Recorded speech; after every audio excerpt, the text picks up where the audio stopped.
찬양합시다.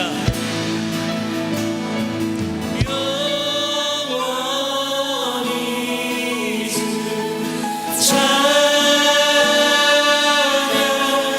주 사랑해요 주 사랑해요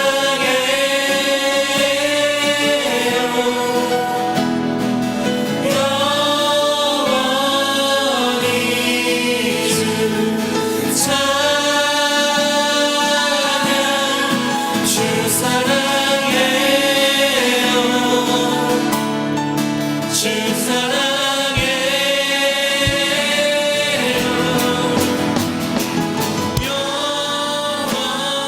영원히 주 찬양 주 사랑해요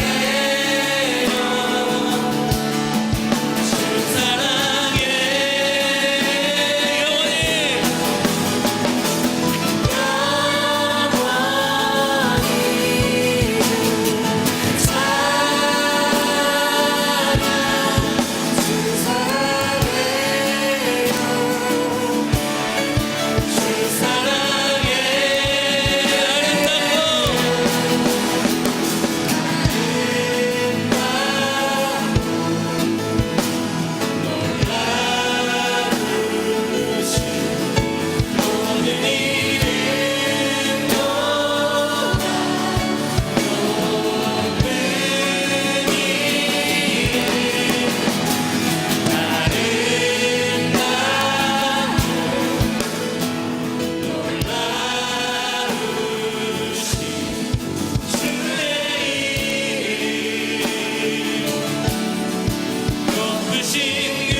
우리 마지막으로 고백해봅시다. 아름답고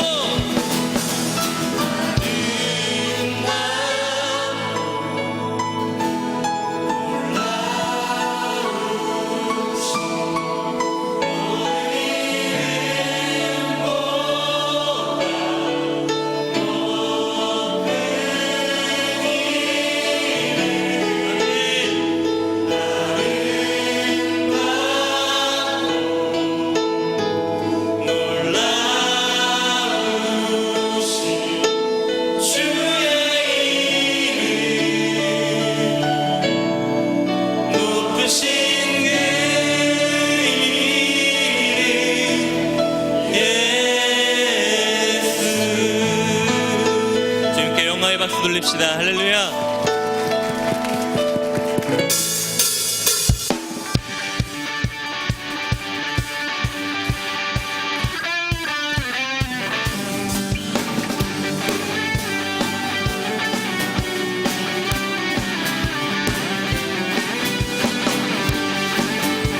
주님의 신실하심을 우리가 찬양하길 소망합니다.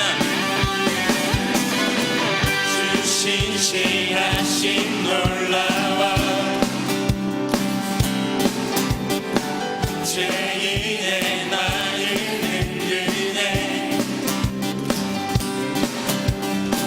자비의 물가로 인도하시니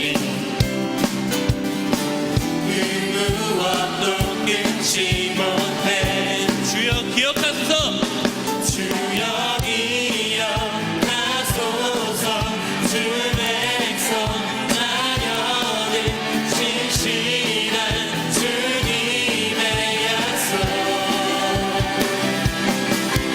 주님의 은혜 내게 넘치네 나를 향한 주의 은혜 공의와 사랑 놀라워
기억하소서 주 백성 자녀들 신실한 주님의 약속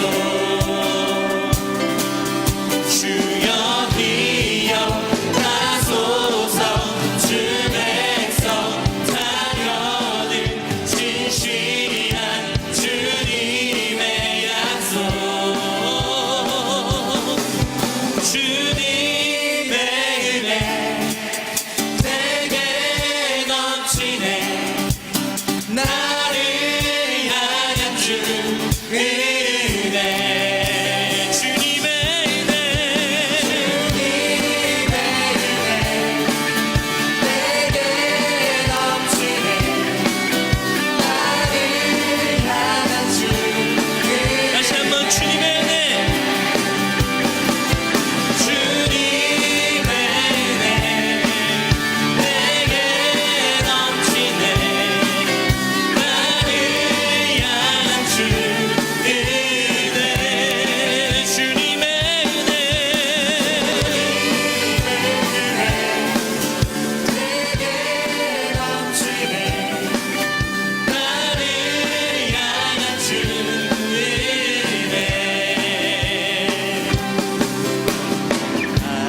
것을 지나고 새롭게 됐네. 죄로 물든 내 모습 예수와 함께 죽고 부활 생명 내 안에 새로운 삶이 열려네.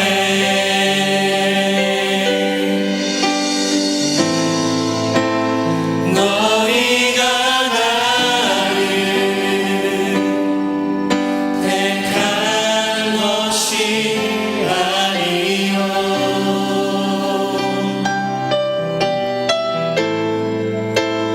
내가 너희를 택하여 세웠나니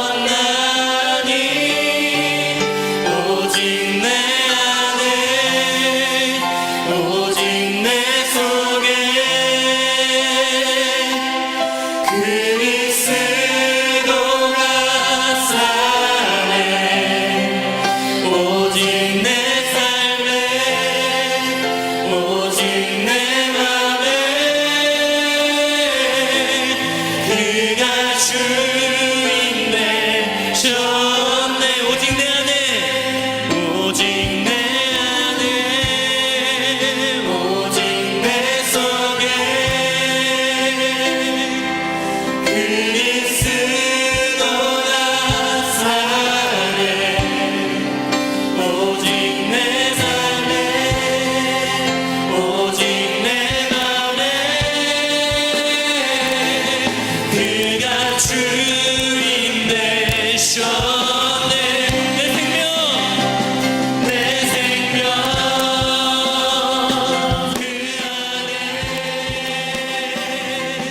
그의 생명 내 안에 나의 삶이 이전과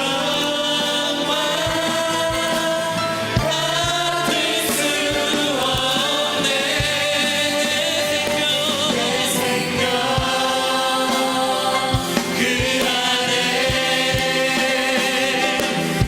그의 생명 내 안에 나의 삶이 이전과 같을 수 없네.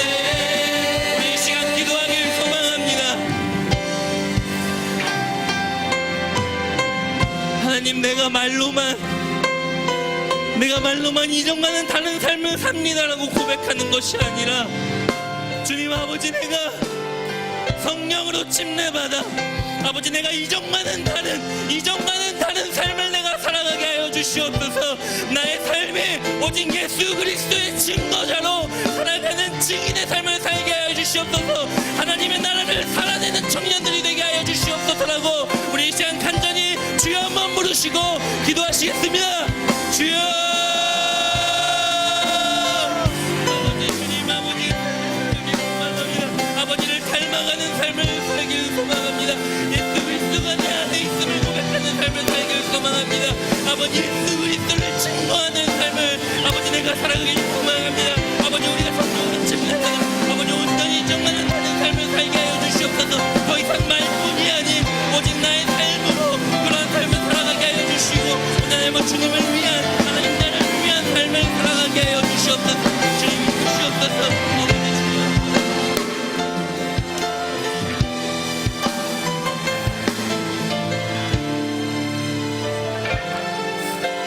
살아계신 주님, 주님만을 찬양합니다. 우리 가운데 계신 주님, 주님만을 경배합니다. 우리의 삶 가운데에 아버지 한 분만을 예배하는 삶을 살게 하여 주시고 예수 그리스도의 그 복음과 주님을 증거하는 예배자들로 살아가게 하여 주시옵소서. 아버지, 우리가 삶에 나가 세상의 것을 따르는 것이 아닌 아버지의 것을 따르는, 주님의 것을 따르는 우리들이 되게 하여 주시고 담대히 그 세상에 나아갈 때 주님의 이름만을 높이는 예배자들로 성장하게 하여 주시옵소서. 감사합니다. 이 모든 말씀 예수 그리스도의 이름으로 기도드렸습니다. 아멘. 네, 자리에 앉으시겠습니다. 우리 옆에 계신 분들을 바라보면서 축복하셨으면 좋겠습니다. 손을 벌리며 하나님 사랑해, 하나님 사랑해, 울타리 안에서 오늘도 내일도 난 너를 사랑해. 하나님 축복에 울타리 안에서 오늘도 내일도 난 너를 축복해.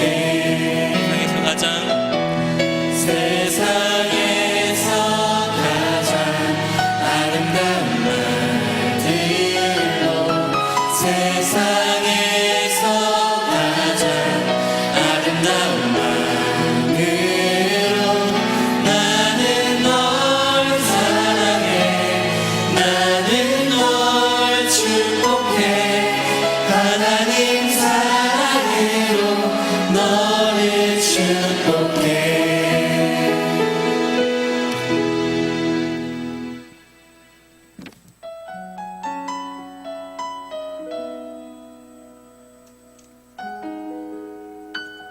우리와 늘 동행하여 주시는 하나님 아버지께 감사를 드립니다. 좋은 날씨 허락하여 주시고 날씨 가운데 함께 예배드리러 모일 수 있게 해주심에 감사드립니다. 하나님께 늘 기도하며 가까워지기를 소망하다가도 삶 가운데 살아가다가 은혜를 잊고 살아갈 때가 많습니다. 이러한 저희의 연약함을 용서하여 주시고 회복시켜 주세요. 봉헌 드리는 시간입니다. 나의 마음을 담아 정성껏 준비한 손길을 축복하여 주시고 준비하지 못한 손길 또한 살펴주시고 주님께서 그 열매 기뻐 받아주세요. 교회를 위하여 기도합니다. 중앙교회가 하나님을 더욱 사랑하여 함께 협력하여 주님을 기쁘게 섬길 수 있도록 하여 주세요. 학교 건축과 예배공간 확보를 위하여 기도합니다. 도움의 손길을 재정적으로 영적으로 공급하여 주시고 우리가 마음을 모아서 더욱 많은 영혼들을 살릴 수 있는 공간이 될 수 있도록 해주세요. 우명진 담임 목사님과 김장한 원로 목사님의 영육간의 강건함과 영적인 센스를 더하여 주셔서 말씀 전하실 때에 그 입술을 통해 성령 하나님께서 역사하여 주세요. 오늘 말씀을 전하실 한윤봉 교수님에게 지혜를 허락하여 주셔서 과학과 신앙의 대화가 있는 은혜로운 시간이 될 수 있게 해주세요. 우리보다 앞서가시며 우리의 길을 예배하시는 하나님, 우리가 주의 발자취를 따라 예수님 닮아가는 삶 살게 해주세요. 우리의 아버지 되시는 하나님 정말 사랑합니다. 예수님 이름으로 기도드립니다. 아멘.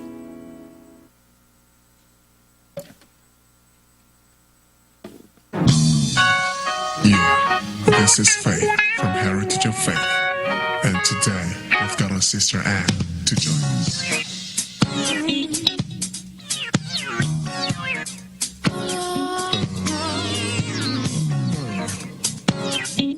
Everybody come on. So clap your hands and let's praise it. 좋으신 주님을 알면 모두 외쳐봐. 좋으신 주님 알면 모두 외쳐봐. 아침에 나를 깨워 새날을 주시네. Yeah. 자비와 은혜만이 그의 두 눈 가득해. 얼마나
창조는 과학적으로 증명될 수 있을까? 과학과 이성의 시대에 신앙적 물음을 안고 살아가는 청년들에게 하이틴 청년사역국에서 창조신앙과 과학 그리고 복음이란 주제로 창조과학 콘서트를 개최합니다. 9월 17일부터 3주간 창조과학회 회장 한윤봉 교수와 함께하는 과학과 신앙의 대화에 청년 및 성도님들의 많은 참여 바랍니다. 박주환 장로, 이은희 권사의 아들 박승현 군과 노상호 집사의 딸 노현주 양, 백수만, 김희영 집사의 아들 백정현 군과 허충식, 홍성일님의 딸 허지영 양, 박의균, 이영자님의 아들 박종일 군과 이명훈 집사, 김효숙 성도의 딸 임현주 양의 결혼식이 있습니다. 이달의 추천 도서는 유석경 전도사의 당신은 하나님을 오해하고 있습니다입니다. 이달의 추천 도서를 읽으시고 감상문을 제출해 주시면 심사를 통해 다음 달 추천 도서를 한 권씩 드립니다. 아멘, 할렐루야. 아멘. 몇 가지 안내를 해드리도록 하겠습니다. 15째 예담3 새벽과 저녁으로 진행됐던 8일간의 행진이 드디어 오늘로 마무리가 됩니다. 정말 행복한 주일입니다. 오늘이 오기를 얼마나 기다렸는지 모르겠습니다. 새벽마다 힘내 친구야를 준비해 주신 위원장님들과 일주일 동안 참여해 주신 모든 청년분들께 감사의 말씀을 드립니다. 4인 1조 신청하신 분들 중에 완주하신 조가 있다면 담당 공동체 사역자에게 커피 상품권 쿠폰을 받아가시면 되겠습니다. 한 명이 여러 조에 속한 경우가 있는데 여러 조에 있더라도 한 장만 받을 수 있으니까 이 점 꼭 유념해 주시면 감사하겠습니다. 아울러 또 금요일과 토요일에 장결자를 데리고 온 4인 1주가 있다면 말씀해 주시면 특별한 선물 드리도록 하겠습니다. 예수님의 질문으로 바라본 세상사진 콘테스트는 오늘까지 사진을 올려주시면 됩니다. 페이스북에 올려주시면 되는데요. 좋아요 클릭수는 이번 주 수요일 자정까지 눌러주시면 되겠습니다. 좋아요 수가 많이 눌린 사진 5장과 교역자가 추천한 사진 5장 총 10장의 사진 선정해가지고 선물을 드리도록 하겠습니다. 찍은 사진이 있다면 오늘까지 올려주시고 좋아요 많이 독려해가지고 눌러주시면 감사하겠습니다. 세 번째는 출석부에 보시면 21페이지에 개근상이 있습니다. 이 책자 보시면 21페이지에 개근상이 있는데요. 완주하신 분들은 아마 그 개근상에 도장을 찍었을 겁니다. 나가시면서 이름과 교구를 써가지고 내시면 되는데 혹시 교구가 내가 어떤 교구인지 모르겠다 하시면은 힌트를 드리자면 3대 교구가 뽑힐 확률이 높다고 합니다. 그래서 3대 교구 써주시고 이름과 나머지 써주신 다음에 제출해 주시면 됩니다. 이걸 내주시면 두 가지 이벤트가 따라오게 됩니다. 하나는 개근상을 내신 분들에 한해서 예단사 문진을 드리게 됩니다. 이거는 한 번만 오시면 안 되고 개근하신 분들께 드리는 겁니다. 그래서 이거 나가시면서 받아가시면 되겠고요. 두 번째는 개근상을 뽑아가지고 6부 예배 때 선물을 드린다고 합니다. 성지순례 항공권, 그리고 단기송교 항공권, 그리고 식사권 등등에 대해서 여기 보시면 만들어져 있잖아요. 여기에는 선물을 드린다고 하는데 꼭 내주셔가지고 당첨의 은혜를 누리셨으면 좋겠습니다. 한 가지 유의할 점은 6부 예배를 참석해야지만 받으실 수가 있습니다. 냈는데 안 오시게 됐는데 만약에 뽑히면은 다음 사람에게 넘어가니까 꼭 내시고 6부 예배도 함께 참여해 주시면 감사하겠습니다. 주중사역 안내입니다. 예담3은 마쳤지만 이번 주 주중사역은 계속됩니다. 월요일 힘내 친구야 수요 기도회 동일하게 진행됩니다. 여러분 예담3의 은혜를 가지고 쭉 이어서 함께 달려주시면 감사하겠습니다. 이번 주 화요일 성경 공부는 이번 주는 휴강하도록 하겠습니다. 새가족 안내입니다. 우리 교회 처음 오신 분들을 위해서 3주간 복음과 교회에 대해서 안내드리는 과정을 가지고 있습니다. 오늘 처음 오신 분들이 있거나 혹은 이전에 오셨는데 아직 등록하지 않으신 분들이 있다면 마치고 그냥 가지 마시고 이 앞자리에 오시면 저희가 잘 안내해 드리도록 하겠습니다.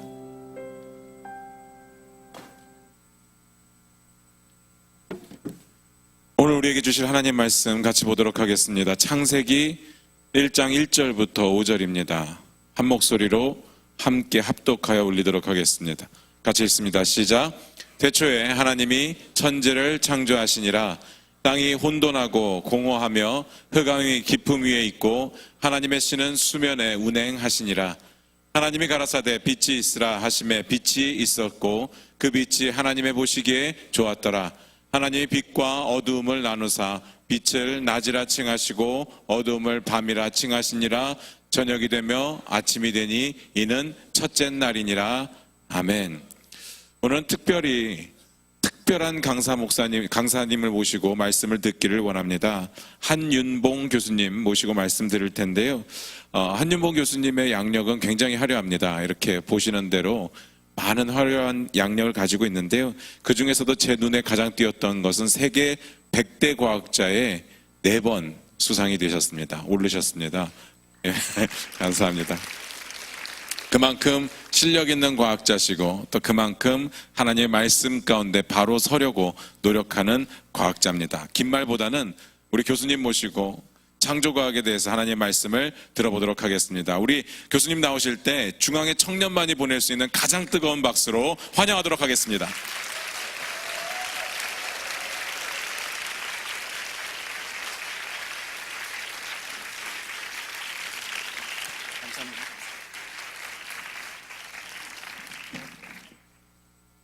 여러분 안녕하십니까? 반갑습니다. 제가 찬양을 앞에서 같이 하면서 저는 일어서지 않고 그냥 앉아서 했지만 제 마음 너무나 뜨거운 감동이 있었습니다. 이스라엘 찬양 중에 거하신 하나님께서 여러분의 찬양 가운데 이 가운데 함께 해줄 줄 믿습니다. 네. 기도하겠습니다. 천지 만물을 창조하신 하나님 감사합니다. 감사합니다. 죄들 죄 때문에 이 땅에 오셔서 십자가에서 모진 고난과 핍박과 멸시를 받으시고 살과 피와 물을 다 쏟으시기까지 저희들을 사랑하심을 감사드립니다. 하나님, 저희들과 하나님의 죽음보다도 강한 사랑이 없다면 아무것도 할 수가 없습니다. 한순간도 살 수가 없고 한 발짝도 앞으로 나갈 수 없는 연약한 죄인들임을 이 시간도 고백합니다. 저희들 불쌍히 여기시고 긍휼을 베풀어 주시옵소서. 성령님, 이 시간 함께 할 줄 믿습니다. 이 무익한 종을 마음껏 사용하셔서 하나님만이, 예수님만이, 그리고 성령님만이 영광을 받으시옵소서. 감사하며 예수님의 이름으로 기도드리옵나이다. 아멘. 이게 자꾸 내려가네요, 여기.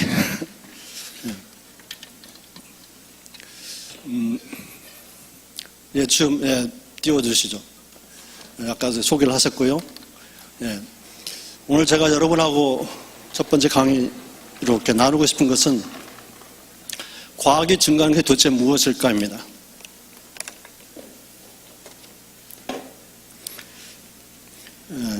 저에 대한 소개 잠깐 하셨고요.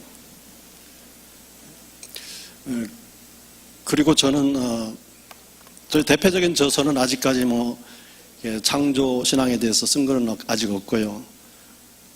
좀 제가 오늘 좀 집필 하고 있습니다. 바람직하게는 제가 바랐기는 오래중으로 하나 출판이 되기를 바라고 있는데 그 제목은 아마 여러분이 받은 창조 신앙과 과학 그리고 복음이 될 겁니다. 저희 대표적 저서는 저희 연구실은 나노기술에 대해서 세계적인 연구소 중에 하나입니다. 그래서 2010년도에 세계 최초로 금속 산화물 나노구조에 대한 핸드북을 5권의 핸드북을 미국 과학 출판사에서 출판했고요. 또 LED에 하는 것도 쓰고 또 최근에 작년에는 제가 우리 학생들이 이게 잘 안 넘어가네요. 네, 넘어갔습니다. 네. 저 전북대학교는 좋은 제도가 있는데 들어오면은 신입생부터 지도교수가 정해져서 졸업할 때까지 그리고 졸업한 후에도 멘토 멘티 관계가 계속 유지됩니다. 신입생들은 모든 학생들은 매 학기 적어도 한 번 이상 지도교수를 만나야 되는데 제가 학생들하고 이렇게 늘 상담하면서 보니까 고민이 뭡니까? 여러분 고민이 뭡니까? 공부죠. 공부를 잘 못하겠는 거예요. 공부가 싫은 거예요. 저도 사실은 공부를 잘했던 학생이 아니었습니다. 그리고 제가 가르치는 제 교육을 받는 학생들이 공부 잘하는 스카이대학 학생들도 아니기 때문에 저도 같이 고민하기 시작했습니다. 그러다가 하나님의 은혜로 제가 마태복음 7장 7절을 묵상하다가 얻은 영감을 통해서 ASK 공법이라는 책을 작년에 출판했습니다. 여기에는 7명의 학생들이 가장 공부 못하는 학생들의 적용 사례가 들어가 있는데 이 책을 읽으면 여러분 공부 잘할 수 있습니다. 나중에 기회가 되면 제가 특별히 강의하겠습니다. 어머니 영상을 먼저 보겠습니다.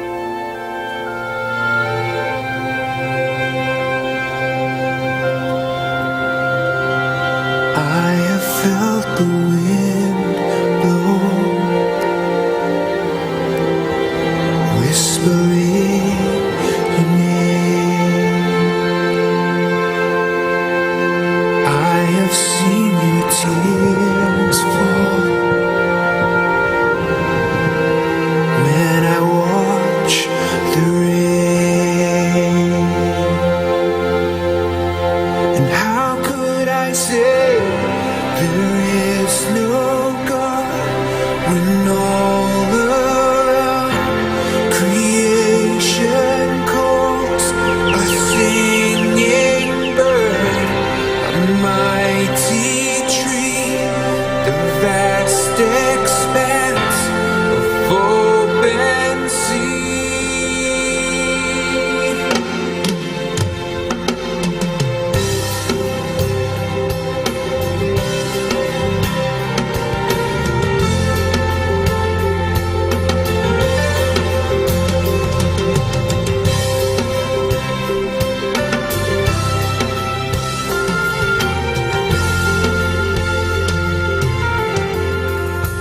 Gazing at a bird in flight, soaring through the air, lying down beneath the stars. I feel your presence there. I love to stand at ocean shore and feel the thundering breakers roar, to walk through golden fields of grain, neath endless blue horizons frame.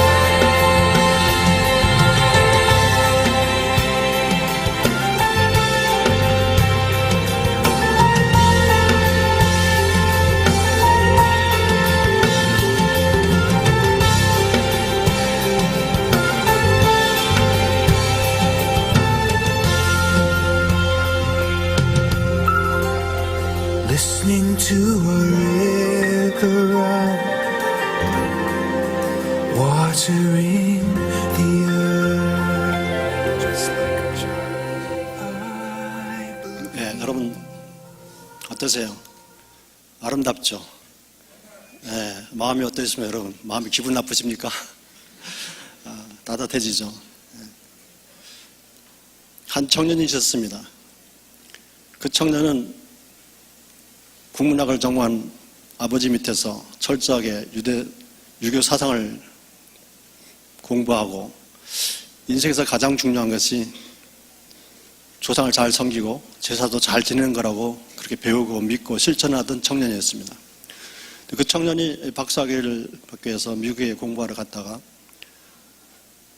한 친구의 강권에 못 이겨서 한인교회 그 여름 수련회에 끌려갔습니다. 그 청년은 철저한 진화론자였고, 철저하게 대폭발이 위에서 이 우주가 만들어졌고 지구 외의 다른 별에도 외계 생명체가 있음을 철저하게 믿는 사람이었습니다. 반면에 기독교인들을 얼마나 비난하는지 모릅니다. 가장 비과학적인 주장을 하고 말도 안 되는 주장을 하고, 진짜 얼마나 과학에 대해서 모르면, 무식이 충만하면 저런 엉뚱한 말을 할까 하면서 공격하고 비난하던 청년이었습니다. 그런데 그 청년이 그 친구의 강권에 못 이겨서 그 수련회에 정말 끌려갔다가 그 다음날 예수님의 은혜로 예수님을 영접했습니다. 그 사건은 그 청년이 한국에 귀국하기 정확하게 10개월 전에 일어난 사건이었습니다. 근데 그 사건은 그 청년의 인생을 완전히 바꿔놨습니다. 세상을 바라보는 세계관이 완전히 바뀌었고, 예수를 영접한 이후에 삶이 완전히 바뀌었습니다. 그렇게 30년 생활을 하면서 하나님께서 그 청년을 많이 훈련도 시키고 은혜도 주시고 인도 주셔서 세계적인 과학자가 되고 여러 가지 좋은 일들이 많이 있었습니다. 그 30년 전의 청년이 바로 여러분의 앞에 서 있습니다. 여러분 반갑습니다. 여러분. 그래서 지금 돌아보면은 제가 하나님을 먼저 찾는 게 아니었습니다. 하나님께서 저 친구를 통해서 저를 부르셨습니다. 제가 억지로 끌려갔지만 하나님의 은혜로 제가 그 다음날 예수님을 영접했습니다. 끌려간 날이 8월 14일이고 예수님을 영접한 날이 공교롭게도 8월 15일입니다. 이게 시사하는 바가 굉장히 크죠. 여러분 주위에 믿지 않는 친구들이 많을 겁니다. 여러분 복음을 전해야 됩니다. 어떻게 해서든지 교회로 끌고 와야 됩니다. 변화시키는 분은 성령 하나님이시기 때문에 여러분이 하실 일은 뭡니까? 어떻게 해서든지 내가 좋아하는 친구들, 내가 사랑하는 친구들, 우리 식구들 어떻게 해서든지 교회로 모시고 오는 겁니다. 여러분이 그렇게 초청했을 때 하나님께서 역사하시고 하나님의 은혜로 이 교회에 와서 예수님을 영접한 분이, 하나님을 믿게 된 분이 세상을 변화시킬 수가 있습니다. 이렇게 아름다운 영상을 봤습니다. 이 아름다운 영상을 보면서 제가 많은 것을 생각하게 됩니다. 이 영상은 제가 알고 있는 청년이, 여러분과 같은 나이입니다. 청년이 제 강의를 위해서 이 동영상을 편집해 줬습니다. 만들어 줬습니다. 특별하게. 제가 이 영상을 보면서 생각나는 말씀이 있습니다. 히브리서 11장 말씀입니다. 믿음은 바라는 것들의 실상이고 보이지 않는 것의 증거라. 선진들이 이로써 증거를 얻었으니 우리는 믿음으로 모든 만물이, 모든 세계가 하나님의 말씀으로 지어진 줄 아나니 그러므로 보이는 것들은 나타난 것으로 말미암아 된 것이 아니다. 여러분 지금 보이는 것들, 나타난 것을 봤습니다. 그렇죠? 이 보이는 것이 아름다운 것을 봤습니다. 그런데 이게 어떻게 나타나게 됐을까요? 라는 궁금증에 현대과학에서는 이 모든 게 우연히 저절로 발생했다고 합니다. 만들어졌다고 그럽니다. 그런데 이 히브리서 11장 3절 말씀 뭡니까? 믿음으로 바라보게 되면은 이 세상이 자연적으로 우연히 된 게 아니고 하나님께서 창조하셨음을 우리가 알 수가 있습니다. 이게 믿음입니다. 그래서 믿음은 보이지 않는 것의 증거라 그랬습니다. 이게 제 말이 아닙니다. 따라서 우리가 이 우주에 창조주 하나님이 계신가 그렇지 않은가를 분별한 기준은 과학이라기보다는 믿음입니다. 믿음. 따라서 우리가 믿음을 가지고 과학의 눈으로 성경을 보게 되면 하나님의 말씀이 기록된 대로 다 이해가 되고 받아들일 수가 있습니다. 오늘 제가 강의 앞으로 3주 동안 할 텐데 제가 예수님을 33살 된 늦은 나이에 영접한 이후 철저한 진화론자였고 철저하게 대폭발론을 믿었고 철저하게 외계생명이 있다고 믿었던 사람이 어떻게 내 모든 실을 다 버리고 이제 하나님을 믿게 됐는가를 제 간증과 더불어서 하게 될 겁니다. 저는 굉장히 궁금증이 많은 사람이었습니다. 특히 제가 연구하는 과학에 대해서, 자연에 대해서 궁금한 게 많았죠. 오늘 이 영상을 보면서 여러분이 제가 권하고 싶은 말씀이 있습니다. 시편 104편 24절 말씀입니다. 한번 읽어보겠습니다. 시작. 여호와여 주께서 하신 일이 어찌 그리 많은지요. 주께서 지혜로 그들을 다 지으셨으니 주께서 지으신 것들이 땅에 가득하나이다. 이 땅에 가득한 그 주님의 피조물들 너무나 아름답죠. 근데 우리 피조 세계를 볼 때 사람들은 자기 어떤 믿음과 세경을 가지고 바라봅니다. 근데 우리가 잘 안 넘어갑니다. 이게. 하나님이 창조주심을 믿는 믿음이 있죠. 이 믿음으로 바탕한 세계관을 우리가 기독교적 세계관이라 그럽니다. 반면에 이 세상은 창조주가 없고 우연히 저절로 발생했으며 진화 과정을 통해서 온 우주와 생명체가 만들어졌다고 믿는 믿음이죠. 이런 진화론적인 믿음을 우리가 진화론적 세계관이라 그럽니다.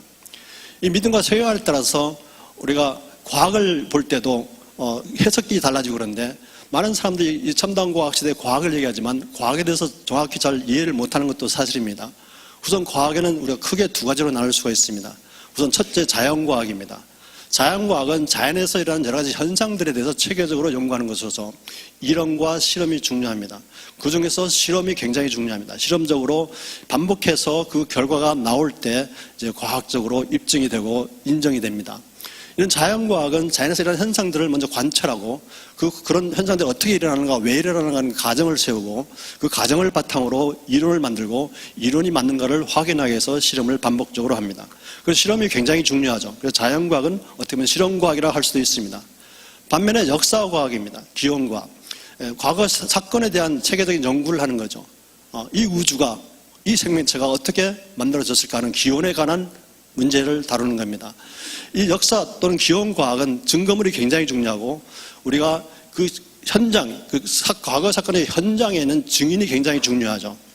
그리고 어떤 그 과거 사건에는 정확한 기록물도 중요합니다. 그래서 우리 역사과학은 실험적으로 입증하기가 불가능합니다. 실험할 수가 없습니다. 단지 이론은 무성한 이론을 가능합니다. 이 지구와 우주, 생명에 대한 기원에 대해서는 어떤 인류 역사에 대해서 역사적인 기록이 없습니다. 누구도 우리 인간들 중에 이 우주가 어떻게 시작이 됐고 생명체가 어떻게 시작된 그 현장을 목격한 사람도 아무도 없습니다. 그렇지만 우리 기독교에서는 성경에 감사하게도 지구와 우주 생명의 기원에 대한 기록이 인류 역사에는 없지만 성경에는 기록이 되어 있습니다. 이게 잘 안 넘어가네요, 계속. 이게 지금 리모컨이 뭐 잘못입니까? 이게 또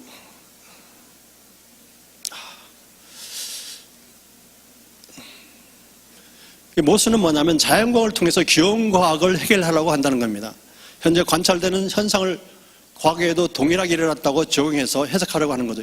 그렇게 되면 믿음의 문제가 발생합니다. 과학의 문제에 앞서서. 같은 사실이라도 믿음에 따라서 해석이 다르게 됩니다. 예를 들어서 우리가 사람을 봤을 때 창조론적인 해석이 있고 진화론적인 해석이 있습니다. 창조론적으로는 하나님께서 이 우주를 창조할 때 하나님께서 우리 인간을 특별하게 창조하셨는데 하나님의 형상을 닮은 존재로 창조했다는 겁니다. 즉 저와 여러분은 누구를 닮았다는 겁니까? 누구 닮게 만들었다는 얘기죠? 하나님 닮게 만들어졌다는 얘기입니다. 여러분 하나님 닮았다는 말에 기분 나쁜 사람이 있습니까 혹시? 너무 송구하죠. 나 같은 죄인이 하나님 닮았다 한번 생각해 보십시오. 너무나 송구합니다.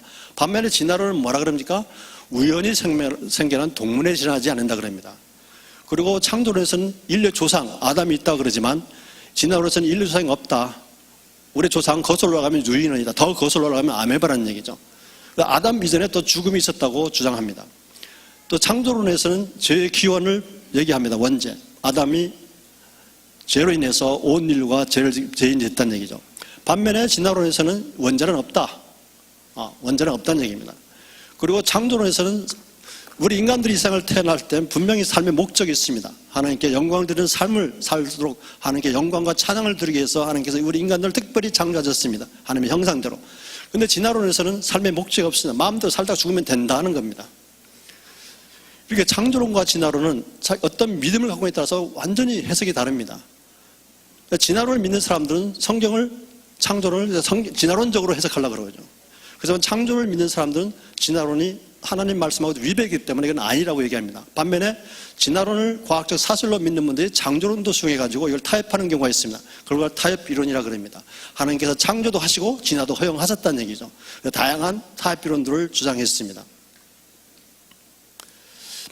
첨단 과학시대에 저와 여러분이 살고 있습니다. 얼마나 세상이 빠르게 과학기술이 발전하는지 모릅니다. 그렇죠? 예.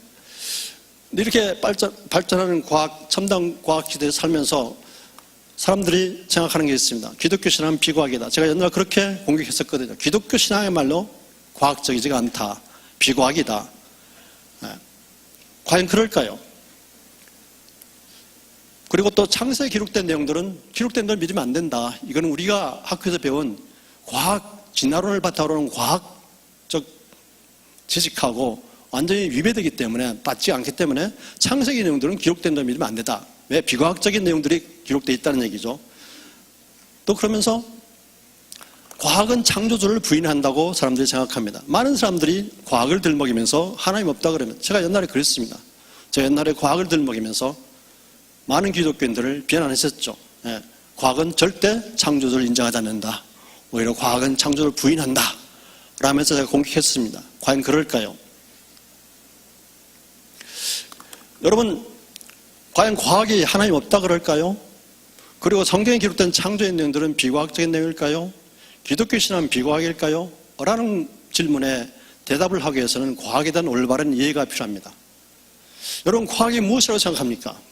저와 여러분 첨단 과학 시대에 가장 많이 듣는 말이 과학이라는 단어입니다. 평소에 살면서 가장 많이 듣는 단어가 아마 과학일 겁니다. 그렇죠? 사람들은 어떤 말을 반복해서 듣게 되면 그걸 잘 이해하는 것으로 착각합니다. 그게 대표적인 게 과학입니다. 여러분 과학이 무엇입니까? 과학의 정의가 도대체 무엇입니까? 저에게는 과학은 자연과학을 얘기하고 있습니다. 한번 읽어보겠습니다. 시작. 과학은 자연 속에 숨겨진 비밀을 찾아내 밝히는 것. 이게 자연과학의 너무나 명확한 정의입니다. 이 세상에 존재하는 모든 것들은 생명이 있건 없건 모든 것들은 고유한 특성들, 즉 비밀들을 갖고 있습니다. 그 비밀들을 밝혀내기 위해서 과학자들이 밤새 연구하는 겁니다. 그동안 수많은 과학자들이 수많은 비밀을 찾아내서 과학적 사실 법칙으로 발표했습니다. 그렇지만 현재 오늘날 과거보다 더 많은 과학자들이 더 많은 시간과 돈과 에너지를 쏟아부으면서 아직도 밤새 연구하는 이유가 무엇인지 아십니까? 아직도 모르는 비밀이 엄청 많이 남아있기 때문에 그렇습니다. 여러분 중에 그 비밀을 찾아낼 수 있는 분이 있다면 그분은 위대한 과학자가 될 수가 있습니다. 이게 과학의 정의입니다. 너무 심플하죠? 근데 저는 이 과학의 정의를 이렇게 풀면서 또 궁금한 게 생겼습니다. 비밀에 대해서. 한번 물어보겠습니다, 여러분. 여러분, 비밀은 스스로 존재할 수가 있습니까? 아인슈타인 굴뚝에 연기가 납니까? 비밀에 관한 심플한 법칙이 있습니다. 그건 비밀은 스스로 존재하지 않는다는 얘기입니다. 어떤 비밀도 스스로 존재하지 않습니다. 누군가가 만들어서 숨겨 놓을 때 비밀이 존재하는 겁니다. 그러면 이 우주에 가득한 엄청난 비밀들, 위대한 과학자들이 밤새 연구해서 찾을까 말까 하는 엄청난 비밀들이 곳곳에 숨겨져 있습니다. 근데 그 비밀들은 스스로 존재할 수 없는 것들임에도 불구하고 존재하고 있습니다. 뭘 뜻합니까? 누군가가 만들어서 곳곳에 숨겨놨다는 얘기겠죠. 그 누군가가 누구인가? 여기에 그 누군가가 창조주 하나님이라고 고백하는 과학자가 이 자리에 서 있습니다. 그럼 우리가 확인해야 되겠죠. 저는 과학자입니다. 굉장히 저는 궁금한 게 많고, 과학자들 기본 자세는 뭔지 아십니까? 누군가 무엇을 어떤 이론을 주장을 하게 되면 그게 과연 사실인가 확인하는 겁니다. 같이 확인해 보겠습니다. 자, 과학의 정의는 자연 속에 숨겨진 비밀을 찾아 밝히는 게 과학이라고 그랬습니다. 그러면 그렇게 밝혀진 과학 비밀들이 뭐겠습니까? 그렇게 밝혀진 비밀들이 곧 과학적 사실이고 법칙이 아니겠습니까? 그럼 우리가 여러분이, 저와 여러분이 알고 있는 과학적 사실과 법칙들을 통해서 과연 그것들이 이 우주의 창조주가 있음을 증거하는가를 확인해 보기로 하겠습니다. 또 안 넘어갑니다.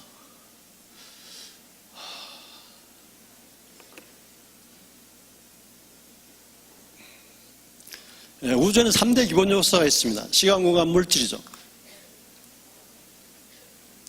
리모컨이 자꾸 이게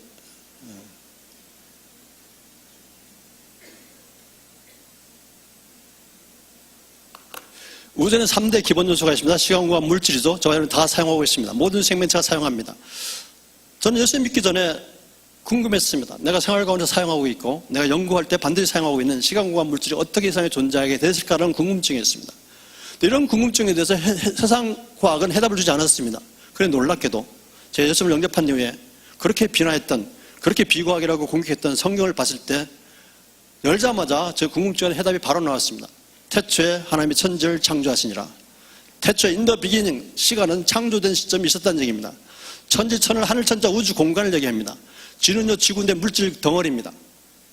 놀랍게도 창세기 1장 1절 이 우주에 엘로힘, 전능하신 창조주가 계셔서 시간과 공간과 물질을 창조하셨음을 선언하는 말씀이기도 합니다. 여러분 이해가 되셨습니까? 빛이 생겨라 하지, 빛이 생겼죠. 예. 이 우주는 물질과 에너지로 가득해 있고요. 물질과 에너지를 우리가 사용하고 있습니다. 그런데 이 우주에 존재하는 물질과 에너지가 어떻게 존재하게 됐을까라는 궁금증에 현대과학은 해답을 주지 않습니다. 그런데 그 해답이 놀랍게도 성경에 있습니다. 우리가 물질과 에너지를 사용하는데 물질과 에너지를 사용할 때 아무렇게나 사용되는 게 아니고요. 물질과 에너지는 아주 불가분의 관계를 갖고 있습니다. 그렇죠? 에너지는 여러 가지 종류가 있습니다. 우리 에너지는 눈에 보이지 않기 때문에 에너지 형태라고 얘기하면 틀린 겁니다. 과학적으로 잘못 사용하는 겁니다. 에너지는 종류가 있지만 형태는 있을 수가 없습니다. 눈에 보이지 않기 때문에. 그래서 물질은 보이죠. 그렇기 때문에 상태, 고체, 액체, 기체로 형태, 모양으로, 상태로 표현할 수가 있습니다. 근데 물질과 에너지는 아주 불가분의 관계를 갖고 있습니다. 예를 들어서 물질을 어떤 고체를 액체로 만들거나 액체를 기체로 만들려면 뭐를 공급해야 되거나 빼줘야 됩니까? 에너지를 가하거나 빼줘야 됩니다. 이렇게 물질과 에너지는 아주 불가분의 관계를 갖고 있고 모든 생명체가 물질과 에너지를 사용하지만은 물질과 에너지에 대한 과학 법칙에 맞게 물질과 에너지를 사용할 때 그 생명체는 건강하게 살 수가 있습니다. 먼저 우리가 에너지에 대한 과학 법칙을 먼저 보기로 하겠습니다. 에너지 보존 법칙이라 하면 여러분 에너지 보존 법칙 다 배우셨죠? 정상적인 중고등학교를 나왔다면 다 알 수 있는 내용입니다. 연력학 제1법칙이라 그러는데 연력학은 일과의 에너지와 일과의 관계를 다루는 학문입니다. 이 우주에 존재하고 있는 에너지 총량은 항상 일정하게 보존된다는 법칙입니다. 너무 쉽죠? 말 그대로 이 우주에 존재하고 있는 에너지 총량이 항상 일정하게 보존된다는 거예요. 총량은 보존되지만 그 에너지 종류는 바뀔 수가 있다는 얘기입니다. 위치 에너지, 운동 에너지, 정기적 에너지, 빛 에너지, 운동 에너지 종류는 바뀌지만 그 양은 항상 일정하게 보존된다는 얘기죠. 이분이 누굽니까? 여러분이 잘 아는 아인슈타인입니다. 이는 MC-제곱, 아인슈타인의 무슨 이론을 얘기하는 식입니까? 몰라도 살아가는 데는 지장이 없습니다. 그 다음에 이 식을 얘기하는 게 뭐냐면은 에너지는 곧 물질이라는 아인슈타인의 특수상대성 이론을 얘기하는 식입니다. 에너지에 대한 보존 법칙이 있으면은 물질에 대한 보존 법칙도 있어야겠죠, 상대적으로. 그 법칙이 바로 질량 보존의 법칙입니다. 이 우주 안에 존재하는 물질의 총량은 항상 일정하게 보존된다는 얘기죠. 단지 고체, 액체, 기체 상태로만 상태 변화는 가능하지만 물질의 총량은 항상 일정하게 보존된다는 얘기입니다. 이 두 법칙이 과학자들에게, 공학자들에게 얼마나 중요한 법칙인지 모릅니다. 모든 생명체가 에너지와 물질을 취할 때 얼마나 중요하게 적용되는 법칙인지 모릅니다. 이 법칙에 맞게 생명체가 에너지와 물질을 취하고 이 법칙에 맞게 공장이 돌아간다면 그 공장은 돈을 벌 수가 있습니다. 그렇지 않으면 그 공장 문제가 많은 거죠. 그래서 저는 궁금한 게 생겼어요. 이 우주에 존재하고는 에너지와 물질이 총량이 항상 일정하다고 과학법칙이 얘기하고 있는데, 그렇다면 우리가 사용하고 있는 이 우주에 가득한 에너지와 물질은 스스로 창조될 수 있는가라는 얘기입니다. 여러분이 질문을 이해했습니까? 이 우주에 존재하고 있는 에너지와 물질이 스스로 창조될 수 있는가? 만약에 에너지가 스스로 막 창조되거나 스스로 없어진다면 이 우주에 존재하고 있는 물질과 에너지 총량이 일정하겠습니까? 대답 안 할 겁니까? 이게 제 강의 스타일입니다. 제가 학교에서 강의할 때 이 식으로 계속 그냥 질문하면 학생들 계속 질문하거든요. 만약 학생들이 제 질문에 대답 안 하면 저는 강의 안 하고 나가버립니다. 그런 일이 생기지 않도록 여러분, 놀랍게도 이렇게 중요한 과학 법칙은 이 우주에 존재하고 있는 에너지와 물질은 스스로 존재하지 않는다는 얘기입니다.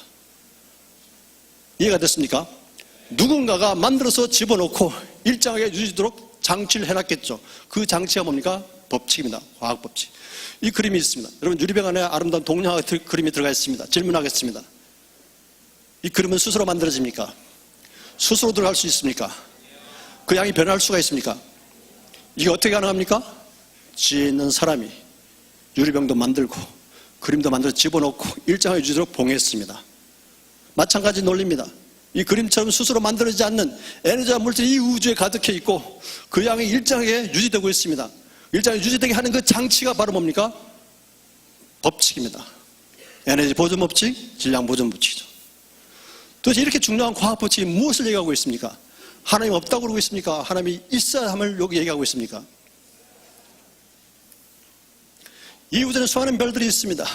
그럼 누구도 어떤 과학자도 이 우주에 존재하고 있는 별의 개수가 몇 개인지 아무도 모릅니다. 근데 과학자들은 모르면 추정하는 걸 좋아하죠.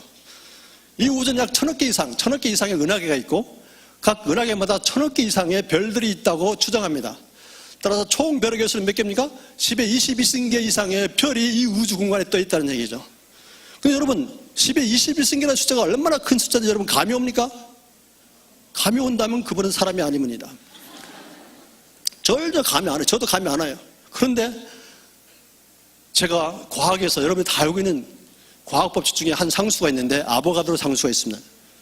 이 아보가드로 상수는 뭐냐면 어떤 물질 1몰 중에 들어있는 그 물질을 구성하고 있는 원자나 분자의 개수가 6.02 곱하기 10의 23승계라는 얘기입니다.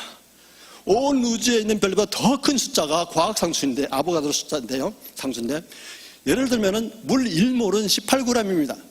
얼마 안 되죠? 얼마 안 되는 그 18cc 얼마 안 되는 물 속에 들어있는 물 분자 개수가 몇 개라고요? 6.02 곱하기 10의 23승계. 여러분 놀랍지도 않습니까? 우와. 제가요 이걸 깨달았을 때 전 등에서 땀이 났습니다.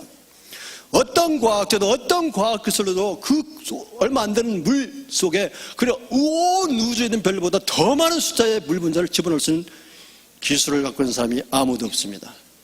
아무도 없습니다. 아무도 없습니다. 예. 이 우주는 최고의 아름다움과 질서를 유지하고 있죠. 뉴턴이라는 과학자 여러분 알고 계시죠? 뉴턴도 창조과학자였습니다. 이 뉴턴은 참 궁금했어요. 하나님께서 이 세상을 아름답게 창조하시고 이 우주의 최고의 아름다움과 질서 유지를 창조했는데 그 질서의 근원이 도대체 뭘까? 궁금했어요. 그래서 밝히는 게 뭡니까? 만유 인력의 법칙이죠.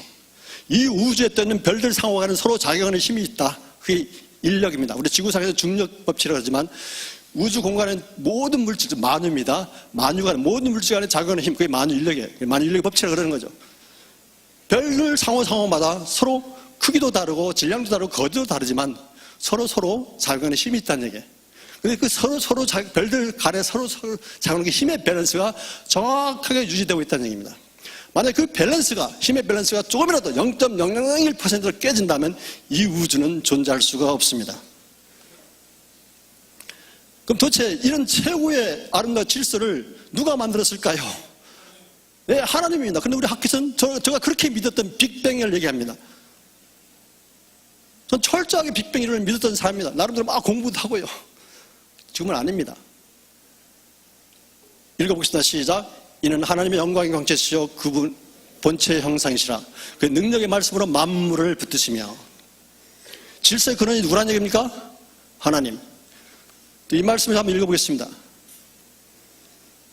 같이 읽겠습니다. 시작. 이게 좀 리모컨이요. 예. 제 마음대로 안 돼서 여러분들 헷갈리시죠? 예. 같이 읽겠습니다. 시작. 너희는 눈을 높이 들어 누가 이 모든 것을 창조하였나 보라. 주께서는 수혜대로 만상을 끌어내시고 이름을 부르시나니 그의 권세가 크고 강함으로 하나도 빠짐이 없느니라. 우리는 하늘의 별의 개수가 몇 개인지 모르지만 하나님 정확하게 개수하시고 이름까지도 부르십니다. 그의 권세가 크고 강하기 때문에 하나도 빠짐없는 완벽한 질서와 아름다움을 갖고 있는 우주가 창조되었음을 여러분 믿으시기 바랍니다. 이거 다 아시죠? 네, 웃는 분들 아마 모른다는 사인입니다. 네, 이거 몰라도 살아가는 지장 없다고 그랬습니다. 전혀 지장 없습니다. 이게 많은 인력의 법칙을 나타내는 아주 간단한 식이죠. 그렇죠?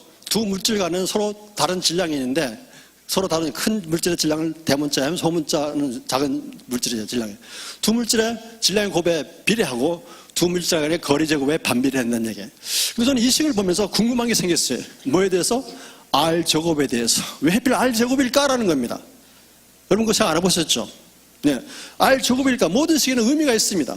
도대체 왜 R 제곱일까? R의 2.001승일 수도 있고 또는 R의 1.99승일 있는데 그게 아니거든요. 왜 하필 R 제곱일까요? 이거는 놀랍게도요. 여러분 믿거나 말거나 이 우주에 별들 상호 간의 작용의 힘의 균형이 정확하게 유지되고 있다는 얘기입니다. 모든 과학 법칙에는요, 그 과학 법칙이 적용에 필요한 상수들이 있습니다. 여러분 착각하지 마십시오. 어떤 과학자도 과학 법칙을 임의로 만들어내는 게 아닙니다. 그럼 모든 과학 법칙에 필요한 과학 상수들이 있는데 그 과학 상수들은 그 과학 법칙을 발견하는 과학자가 임의로 만들어서 붙여놓은 게 아닙니다. 전부 다 실험을 통해서 밝혀진 비밀들입니다. 크고 작은 상수들이 있습니다. 왜 이렇게 크고 작은 상수들이 있을까요? 뭘 뜻하고 있습니까? 이 우주는 최고 수준의 정밀도로 미세하게 조정되고 있다는 얘기입니다. 이런 최고 수준의 질서와 정밀도는요, 우연히 저절로 만들어질 수가 없습니다. 최고 수준의 지적 개입이 없으면 이게 불가능한 얘기입니다. 아까도 말씀드렸지만 자연법칙은 저절로 만들지 않습니다. 과학법칙과 필요한 상수는 과학자가 임의로 만드는 게 아닙니다. 다 찾아내 밝히는 창조의 비밀들임을 믿으시기 바랍니다. 과학이 뭐라 그랬습니까? 과학은 자연 속에 숨겨진 비밀을 찾아내 밝히는 거라고 그랬습니다. 그렇게 밝혀진 과학적 사실과 법칙들은 누가 있음을 증거하겠습니까? 그 비밀을 만드신 분이 있음을 증거하지 않겠습니까? 그 비밀들은 창조 비밀이라고 얘기합니다. 그런 엄청난 창조 비밀을 찾아내 밝히는 게 과학이라면 기독교 신앙은 더 이상 과학과 뗄래야 뗄 수 없는 관계를 갖고 있는 겁니다. 기독교 신앙은 더 이상 비과학이 아니라는 얘기입니다. 저는 궤변을 늘어놓는 게 아닙니다. 지금 하나님을 좀 변증하고 있습니다. 이 자연계에는 많은 현상들이 일어납니다. 네. 포도잔이 있는데 제가 가다가 건드리면 자연현상이 뭡니까? 넘어지고 깨지고 쏟아지는 게 자연현상이죠. 넘어지고 쏟아 깨진 이 포도잔을 원래 상태로 만들 수 있습니까? 누구도 그렇게 할 수가 없습니다. 폭발 예를 들까요? 이 폭발은 결과는 뭡니까? 폭발은 종류와 크기에 상관없이 모든 폭발의 결과는 항상 무질서입니다. 폭발에서 만들어진 이 무질서가 오랜 시간만 주어지면 질서가 될 수 있을까요? 불가능한 얘기입니다. 상식입니다, 상식. 폭발은 종류와 크기에 상관없이 그 결과는 항상 무질서고, 폭발에 생긴 무질서가 아무리 오랜 시간이 주어진다도 질서로 되는 건 죽었다 깨라도 안 일어난다는 얘기. 이게 상식입니다. 과학 이전에. 아무리 아름다운 건물도 세월이 가면 점점 낡아가죠. 왜 이렇게 낡아갈까요? 이유가 있겠죠, 그렇죠? 사람도 마찬가지입니다. 사람도 태어나면 생명이 왕성해서 하루 종일 뛰어놀아도 지친 줄 모르지만, 나이가 들면서 어떻습니까? 여러분, 점점 나이가 들면서 뭘 고민하기 시작하죠? 나이가 들면서 아마 피부도 막 쪼글쪼글하기 시작하고, 머리도 안 돌아가고, 그냥 기억력도 나빠지고, 잘 아프고, 나중에 아파서 죽잖아요. 여러분, 안 죽을 겁니까? 이게 자연현상이죠. 이런 자연현상 어떤 공통점이 있지 않습니까? 뭘까요? 시간이 지남에 따라서 질서가 증가하고 있습니까? 무질서가 증가하고 있습니까? 맞습니다. 여러분 이미 다 이해했습니다. 이런 자연현상을 설명하는 법칙이 있겠죠. 있습니다. 연력학 제2법칙이라고 합니다. 엔트로피 증가의 법칙. 엔트로피는 무질서다라는 의미를 갖고 있습니다. 시간이 지남에 따라서 이 우주에 무질서가 계속 증가한다는 법칙이 연력학 제2법칙입니다. 이해가 됐습니까? 따라서 이 우주에서 일어나는 현상들은 무질서가 증가하는 방향으로 진행됩니다. 과거보다 오늘날이 더 무질서하죠? 오늘날보다 미래가 더 무질서할 겁니다. 왜? 그걸 설명하고 그걸 주관하는 법칙이기 때문에 연력학 제2법칙. 해마다 무질서가 증가하지만 어떤 과학자도 해마다 무질서가 증가하는 속도를 아무도 계산할 수가 없습니다. 만약 계산할 수가 있다면 이 우주의 종말의 날이 언제라고 예측할 수 있겠죠. 이 법칙 얘기하는 게 뭡니까? 앞으로 언제일지는 모르겠지만 이 우주에는 무질서가 최대일 때가 있을 거다. 이 우주에 무질서가 최대일 때가 언제겠습니까? 놀랍게도 이 과학법칙은 이 우주에 종말의 날이 있을 것임을 얘기하고 있습니다. 그렇지만 그 종말의 날이 언제일 거라는 것을 아무도 알 수가 없습니다. 어떤 과학 이론으로도 어떤 과학 지식으로도 해마다 무질서가 증가하는 속도를 계산할 수 없기 때문에 그렇습니다. 단지 우리가 알 수 있는 것은 하나님의 타임테이블에 따라서, 시간표에 따라서 이 우주의 무질서가 증가될 뿐입니다. 우리 인류의 역사가 주관자가 따로 있다는 얘기입니다. 저와 여러분 단지 배후에 지나지 않습니다. 연력학 제2법칙은 또 무슨 얘기를 얘기하냐면, 자연 상태에서는 무질서가 아무리 오랜 시간이 주어진다 하더라도 저절로 질서가 될 수 없다는 얘기입니다. 이건 쉽게 우리가 실험할 수 있습니다, 여러분. 이 레고블락 무질서하게 있잖아요. 오랜 시간만 주어지면 내가 생각하는 대로 막 저절로 막 스스로 막 조립해가지고 이런 장난감이 될 수 있을까요? 아니요, 이건 사실의 상식입니다. 즉, 자연 상태에서는 무질서가 스스로 오랜 시간이 주어진다고 해서 스스로 막 질서로 발전하는 일은 죽었다 깨어나도 안 일어납니다. 만약 그게 일어난다면 이 과학법칙이 다 무시되는 거겠죠. 그런데 이게 가능하다고 주장을 하죠. 제가 그렇게 가능하다고 주장했었습니다. 네, 시간이 지나면서 무질서가 증가하지만 우연히 시간이 지나면서 무질서가 감소하고 오히려 질서가 증가해서 생명체가 최고의 질서를 갖고 있는 생명체들이 얼마든지 발생할 수 있다고 제가 믿었습니다. 그렇게 배웠습니다. 그게 바로 뭡니까? 진화론이잖아요. 이게 보신 것처럼 진화론은 과학법칙에 아주 유의되는 주장입니다. 근데 놀랍게도 성경에는요, 이 과학보다 더 앞선 하나님의 말씀들이 있습니다. 제가 계속 하나님의 말씀하고 여러분이 알고 있는 과학적 사실과 법칙들을 갖고 얘기하고 있습니다. 우리 창조과학자는 하나님의 말씀을 막 왜곡하지 않습니다. 말씀 그대로 인용할 뿐입니다. 우리가 과학적 사실과 법칙들을 가지고 이게 하나님 말씀을 뒷받침하는 거다. 그래서 하나님의 말씀을 인용만 합니다. 우리 그 말씀을 막 나름대로 막 해석하고 그런 일 절대 하지 않습니다. 창조과학자들은. 한번 읽어보겠습니다. 시작. 천지는 없어지려니와 주는 영존하시겠고 그것은 다 옷같이 낡으리니 다 옷같이 낡았네. 앞으로 천지는 없어요. 우주의 종말의 날이 있을 것을 얘기하고 있죠. 그 다음 보겠습니다. 시작. 천지는 없어지겠으나 내 말은 없어지지 아니하리라. 그러나 그날과 그때는 아무도 모르나니 오직 누구만이 하신다고요? 하나님만이 하신다. 과학법칙은 이 우주에 무질서가 최대일 때 종말의 날이 있을 것임을 얘기하고 있지만 그 종말의 날이 언제인지는 아무도 모릅니다. 단지 누구만이 하신다고요? 예수님도 모르고 하나님만 하신다고 그랬습니다. 또 이 말씀을 읽어보겠습니다. 시작. 그날에는 하늘이 불에 타서 풀어지고 물질이 뜨거운 물에 녹아지려니와 우리는 그의 약속대로 의해가는 바 새하늘과 새 땅을 바라보도다. 우리 종말의 날이 어떻게 종말 현장에 나타날지 우리가 알 수가 있습니다. 우리의 천체가 뒤틀리겠죠. 별들과 충돌하고 뭐 불바다를 우리가 이 말씀을 통해서 예측할 수는 있습니다. 정확히 어떤 종말의 날이 모습일지는 알 수가 없습니다. 그런 종말의 날이 당장 내일 온다 하더라도 저와 여러분 걱정할 필요가 있습니까? 없습니까? 없죠. 여기 엄청난 약속이 새하늘과 새 땅. 이 약속 때문에 저와 여러분은 마라나타 주 예수여 어서 오시옵소서 하고 기도할 수 있어야 되는 겁니다. 요한만 그렇게 기도하는 게 아닙니다. 저와 여러분도 하나님에 대한 신실한 믿음이 있다면 주 예수님 어서 오시옵소서 하고 기도할 수 있어야 됩니다. 제가 예수님을 영접한 이후에 세상을 보니까 너무나 달라 보였어요. 그리고 제가 그전에 깨닫지 못했던 보지 못했던 것을 보게 됐습니다. 자연을 보니까 자연을 대표하는 색깔이 있더라고요. 제가 그날 그 친구의 억지로 끌려가서 그 다음날 예수님을 영접하지 못했다면 그걸 못 깨달았을 텐데 예수님을 영접한 이후에 세상을 보니까 완전히 달라 보이는 거예요. 그 세상을 보니까 자연을 대표하는 색깔이 있다는 것을 알았습니다. 첫 번째 색깔이 뭘까요? 여러분 자연을 생각할 때 맨 처음 떠오르는 색깔이 뭡니까? 그렇습니다. 청색입니다. 청색. 이 자연의 모든 식물들이요 전부 다 청색이에요. 왜 하필 청색일까? 그 수많은 색 중에 빨간색도 있고 검정색도 있고 그런데 왜 하필 청색일까라는 궁금증이 있어요. 왜 청색일까요? 여러분 색깔 중에요 우리한테 가장 마음에 안정감을 주고 소망을 갖게 하고 희망을 갖게 하고 용기를 갖게 하는 색깔이 뭔지 아십니까? 녹색입니다. 녹색.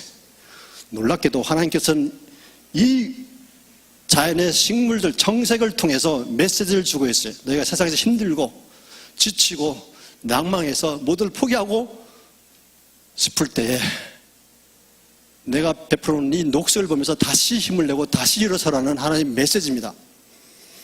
두 번째 자연을 대표하는 색깔이 뭘까요? 그렇습니다. 주황색. 주황색입니다. 이거 자꾸 청기가 자꾸 누설이 돼요.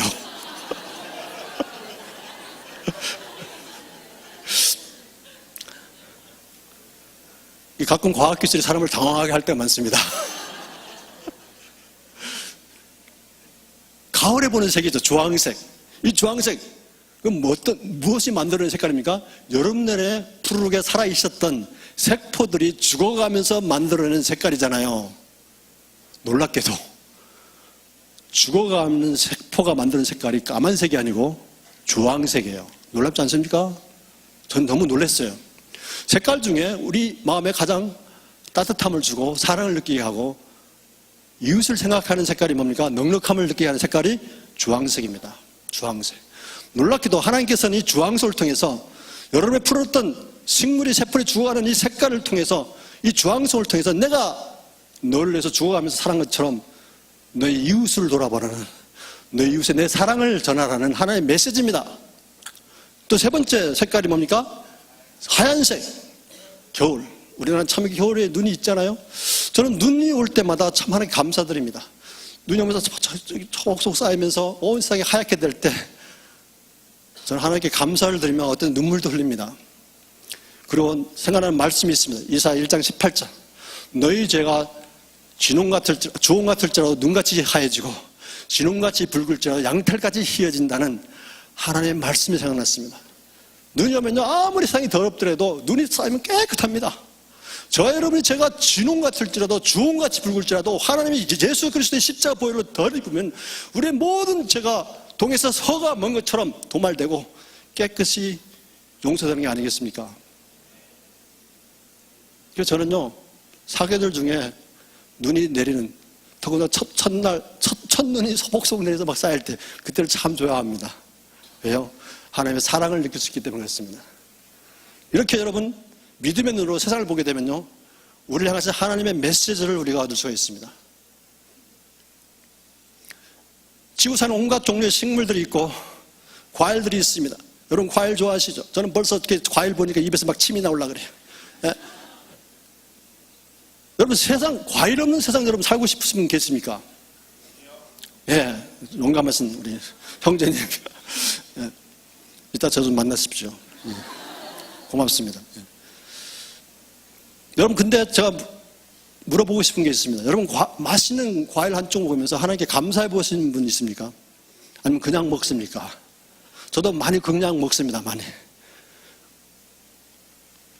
어떤 과학기술로도 우리가 이 과일 한쪽 제대로 못 만듭니다. 그런 놀라운 사실은 이 과일들이 기후에 따라, 지역에 따라 맛도 다르고 향기도 다르고 영양분도 다 달라요. 이게 어떻게 우연히 가능하겠습니까? 그뿐인가요? 이 지구상에 온갖 종류의 꽃들이 있습니다. 얼마나 아름다운 꽃이. 예? 그리고 꽃을 우리 모든 감정을 표현할 수가 있습니다. 그렇죠? 예, 꽃을 통해서 우리 죽음도, 슬픔도, 사랑도, 감사도, 이별도 다 표현할 수가 있어요. 꽃 한 송이만 있으면 용기 없는 남자도 용기 내서 사랑을 쟁취할 수가 있습니다. 자기가 좋아하는 자매님한테 꽃 한 송이 다 바치면서 사랑합니다 고백하면 우리 자매님은 그 꽃 한 송이 감동해서 평생을 맺겠다가 일생을 후회하는 경우도 있죠. 여러분, 꽃은 꽃대로 받으시기 바랍니다. 이 형제가, 이 자매가 내 짝인지는 하나님께 기도해 보시고 결정하시기 바랍니다. 놀랍죠? 왜 하필 이 지구상에 이렇게 아름다운 꽃들이 있을까라는 겁니다. 왜 아름답습니까?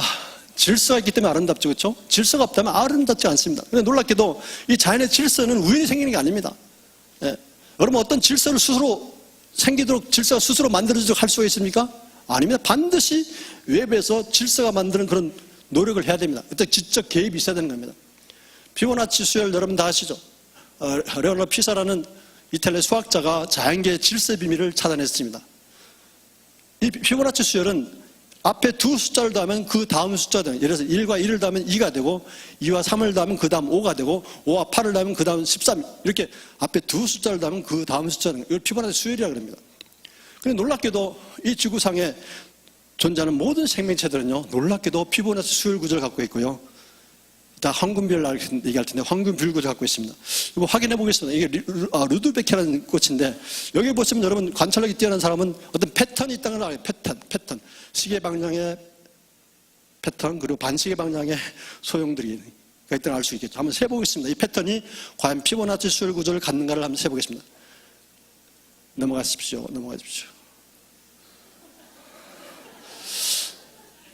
이거 막 넘어가요, 그냥. 예.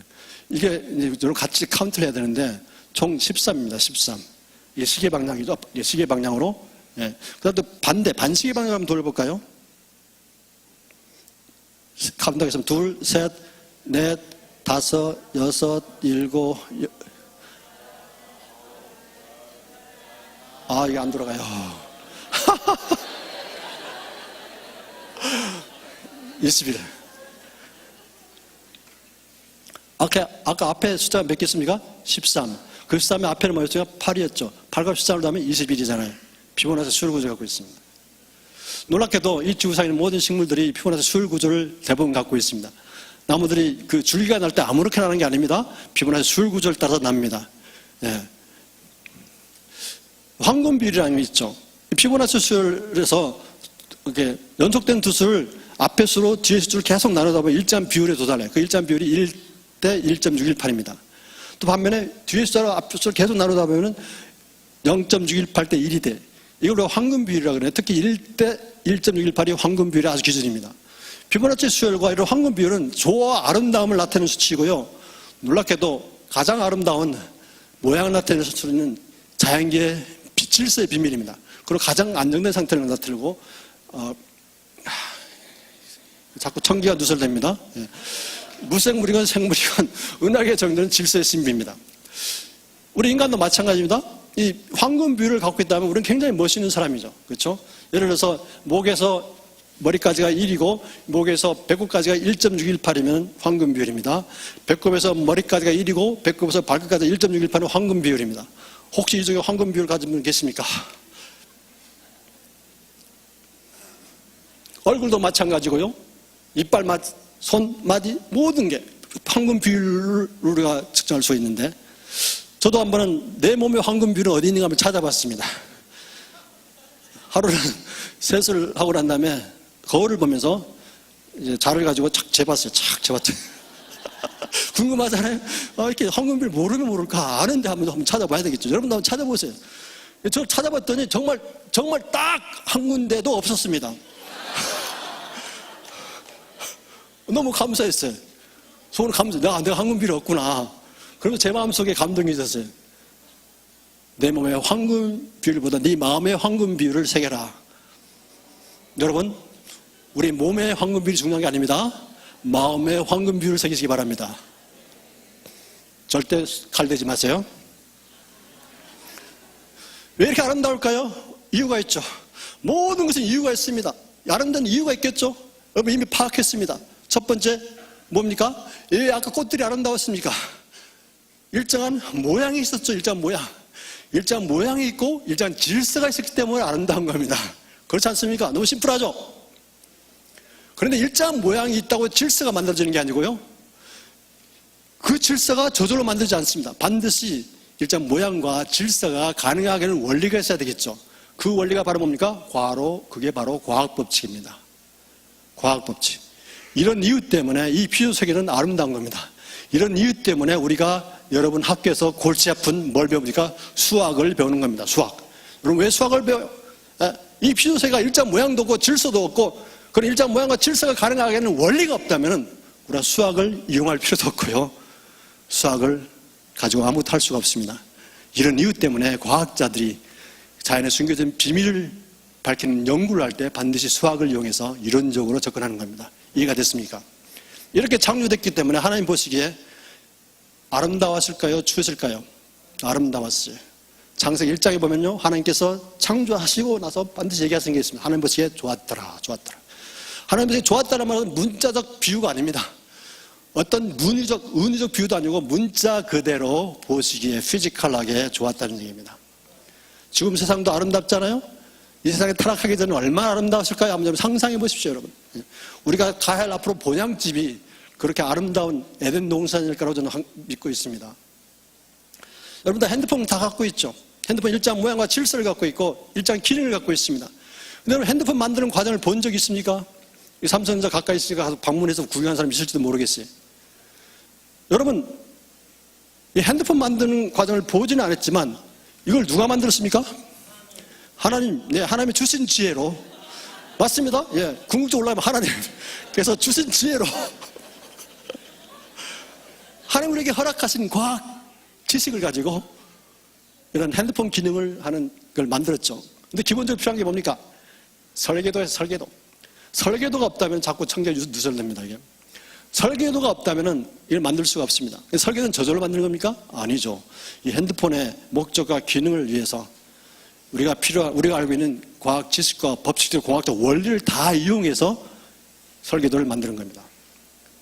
설계도 저절로 안 만들어집니다. 설계도는 아무리 오랜 시간이 주어진다 하더라도 만들어지는 게 아닙니다. 반드시 지혜 있는 사람이 지식을 가지고 만들었을 때 가능한 거죠. 그리고 이 설계도에 따라 부품을 하나하나 다 조립합니다. 다 만듭니다. 부품을 하나하나 다 만들고 또 설계도에 따라 부품을 하나하나 조립했을 때에 핸드폰이 만들어지죠. 만약에 설계도가 잘못되었거나 부품이 잘못 만들어졌거나 부품 조립이 잘못되면 어떻게 됐습니까? 핸드폰은 그냥 물건입니다. 아무 쓸데없는. 그런데 여러분 핸드폰을 만드는 과정을 보지 않았지만 여러분 다 고백합니다. 이건 사람이 만들었다고. 지혜는 사람이 만든 거라고. 지적 산물이라고. 근데 핸드폰보다 더 최고 수준의 아름다움과 질서를 갖고 있는 이 우주와 생명체가 어떻게 저절로 만들어질 수 있을까요? 오랜 시간만 주어진다면 그게 가능하다고 우리 배웠습니다. 제가 그거 가능하다고 과학적 사전에 믿었던 사람입니다. 지금은 안 믿습니다. 믿을 수가 없습니다. 내 정상적인 상식을 갖고 있다면. 제가 예수님 영접한 이후에 참 궁금한 게 생겼습니다. 저는 아까도 그랬죠. 저는 궁금한 게 지금도 많은 사람이 궁금한 게. 예수님 영접한 이후에 성경을 봤을 때 저는 성경 창세기부터 사실은 굉장히 충격이었어요. 내가 그렇게 비과학이라고 공격했던 성경의 내용이 보니까 아니나 다를까 너무나 비과학적인 거예요. 6일 동안 천지만물을 막 창조하시고 막 하나님 보이잖아. 하나님 있고 하나님 모양대로 우리를 막 만들었다 그러고 막 창세기 내용들은요, 창조, 6일 동안의 창조는 초과학입니다. 과학으로 설명할 수 있는. 그리고 엄청난 기적이죠. 그렇지 않습니까? 엄청난 기적이. 또 성경을 봤더니 막 아픈 사람 막 살려내고 죽은 자는 막 그냥 살려내요. 이건 무슨 법칙이 위배될까요? 아픈 사람이 막 살아나고 죽은 자가 막 살아나는 건 과학 법칙 제가 이미 설명했습니다. 무슨 법칙이 위배될까요? 연력학 제2법칙에 위배됩니다. 예수님께서 막 물리를 막 걸으세요. 물리를. 이건 무슨 법칙이 위배돼요? 무슨 법칙? 여러분 공부 안 하셨습니까? 중력의 법칙. 중력의 법칙이 위배됩니다. 또 예수님께서 물이 변해서 포도주가 되게 해요. 물하고 포도주는 완전히 분자 구조가 다릅니다. 이건 무슨 법칙이 위배될까요? 질량 보존의 법칙이 위배됩니다. 예수님께서 물고기 2마리와 보리떡 5개로 5,000명 이상 먹이고 12강절이 남습니다. 엄청난 기적이죠? 이게 무슨 법칙이 위배될까요? 질량 보존의 법칙이 위배되죠. 따라서 성경에 기록된 모든 기적들은요, 제가 알고 있는 과학 법칙들의 사실들 전부 다 위배되는 거였어요. 그래서 제가 성경을 봤을 때 이성적으로 충돌이 왔을까요? 안 왔을까요? 왔습니다. 엄청난 충돌이 왔습니다. 그렇지만 감사하게도 이성적으로는 안 믿어졌지만 놀랍게도 하나님은 마음속 전부 다 아멘 아멘하고 받았습니다. 그때 제가 만약 노멘 했다면 이 자리가 저 없을 겁니다. 아멘 아멘 다 받았습니다. 그러면서 궁금했어요. 하나님, 이 하나님의 기적을 내가 어떻게 해야 됩니까? 근데 과학자로서 증명할 수는 없겠지만, 과학적으로 시험을 통해서 기적이라고 증명할 수는 없겠지만, 그래도 내가 하나님을 닮은 존재로 지성이 있기 때문에 이거 이해는 해야 되지 않겠습니까? 늘 궁금했어요, 사실은. 저는요, 성경을 보면서 궁금한 게 많으면 그걸 막 억지로 풀려고 하지 않습니다. 절대 억지로 풀려고 하지 않습니다. 절대 여러분 그렇게 하지 마십시오. 여러분 성경을 억지로 풀려다가 여러분의 지식과 경험과 학문을 통해서 억지로 풀려다가 올무에 걸릴 수 있습니다. 절대로 억지로 풀려가지 마십시오. 제가 하는 방법은 내가 이해 안 되는 성경이 나오면 그냥 넘어갑니다. 넘어가요. 계속 성경을 읽다 보면 놀랍게도 제가 성경에서 궁금한 것에 대한 해답이 다른 성경에 나옵니다. 이해가 됐습니까? 그래서 저는 성경보다 더 훌륭한 주석책은 없다고 믿는 사람입니다. 저는 주석책 잘 안 봅니다. 늘 성경 말씀 갖고 때가 되면요, 성령님께서 알게 해주세요. 그런 은혜가 저와 여러분에게 동일하게 있을 줄 믿습니다. 기적 여러분 궁금하죠? 궁금하지 않습니까? 예, 저 진짜 궁금했어요. 이게 제가 이제 2000년도에 벌써 17년 전 얘기죠. 우리 창조학에서 나오는 개간지 창조지에 제가 발표했던 내용입니다. 우선 기적의 정의는 뭡니까? 자연의 기본적인 법칙들에 위배되는 초자연적인 사건을 우리가 기적이라고 그럽니다. 그렇죠? 기적은 이 존재했다는 것은, 존재한다는 사실은 하나님의 자연 법칙과 모든 과정에 주관자였음을 증거하고요, 이 기적은 하나님의 뜻하신 방법과 시기에 하나님의 간섭에 의해서 일어납니다. 과학적으로 증명할 수가 없습니다. 어떤 과학자도 증명할 수가 없습니다. 단지 이해는 할 수 있겠죠. 기적은 역사적으로도 있었고 현재도 일어나고 있고, 지금 제가 여러분 앞에 이렇게 있는 것도 기적이라고 생각합니다. 제가 언제 여러분 앞에서 이렇게 막 하나님 얘기하고 막 생각해 본 적이 없습니다. 네, 기적입니다. 네. 앞으로도 계속 일어날 거예요. 그렇죠? 제가 이 기적을 차원을 가지고 이해할 수 있게 됐습니다. 하나님께 지혜를 주셨어요. 여러분 차원 다 아시죠? 점을 0차원 점이라 그럽니다. 점들이 쭉 모이면 직선 1차원이 되고요, 1차원이 쭉 차곡차곡 모이면 면 2차원이 되고, 면이 쭉 모이면 입체 이러한 3차원이 공간이 됩니다. 이 3차원의 시간을 더하면 4차원이 되고, 4차원에 또 다른 차원 요소를 더하면 5차원, 5차원에 또 다른 차원 요소를 더하면 6차원, 7차원, 이렇게 차원의 확장이 가능해요.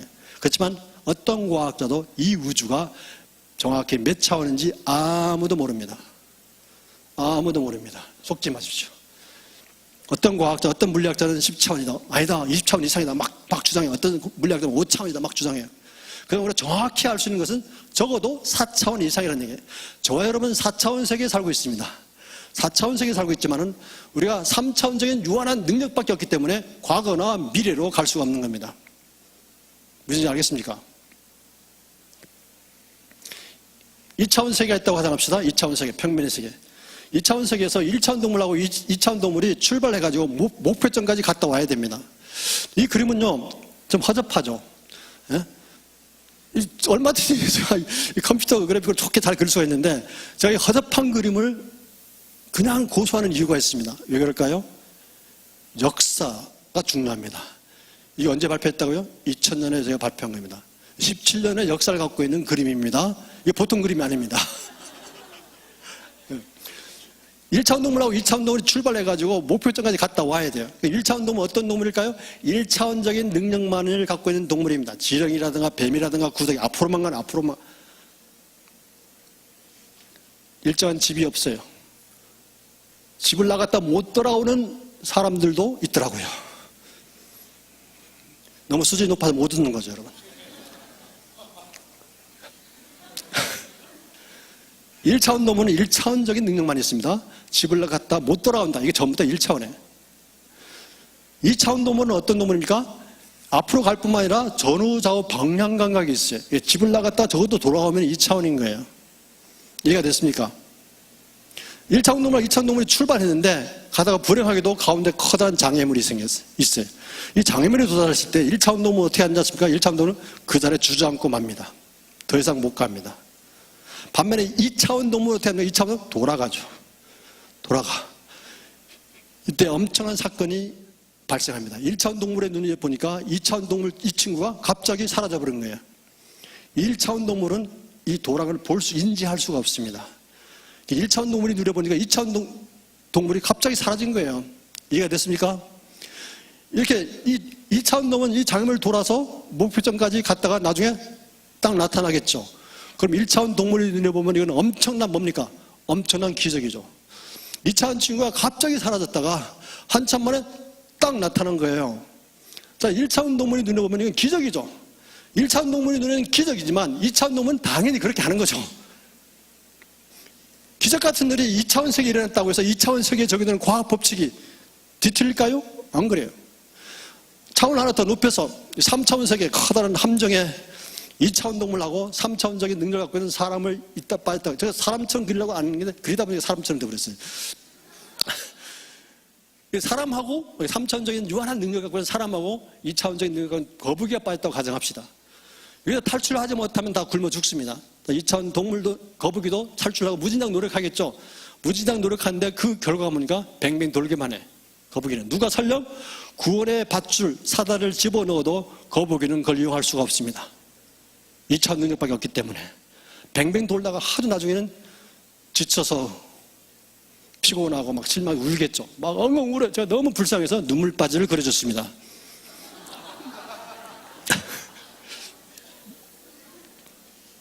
반면에 사람은 공간의 능력이 있기 때문에 허물파스라도 나오고 만약에 누가 구원의 밧줄이나 사다를 집어넣으면 금방 빠져나갑니다. 엄청난 사건이 발생했습니다. 조금 전까지 같이 있던 사람 친구가 갑자기 사라진 거예요. 여기서 탈출한 사람은 밖에서 거북이가 좋아하는 먹을 걸 잔뜩 갖고 와서 딱 구해줘요. 그러면 거북이에게는 기적입니까? 아닌 기적입니까? 기적이죠. 상상할 수 없는 기적이 일어난 거예요. 거북이한테는 기적이지만 사람한테는 기적입니까? 안 기적입니까? 당연히 그렇게 하는 거예요.